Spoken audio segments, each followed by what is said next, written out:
Mugaba. Haya, ndizi ndio. Wakamba amwezi tuteremka.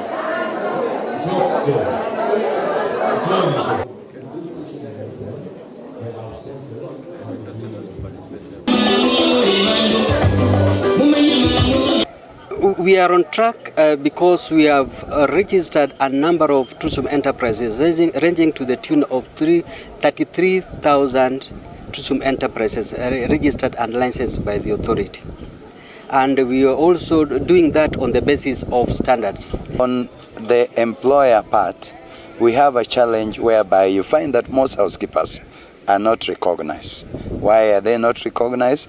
Majority of our employers tend to think housekeeping is a back of the hotel business. But I'm here just to remind them that the room business is contributing, depending on the setup of the hotel, contributing between 60 to 80% of the total hotel revenue.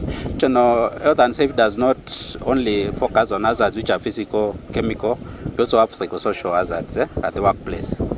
For example, we have bullying, harassment, violence.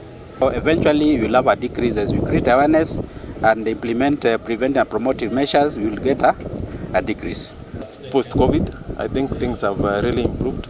Kenyans have accepted to travel across. So you find the hospitality industry is gaining more traction.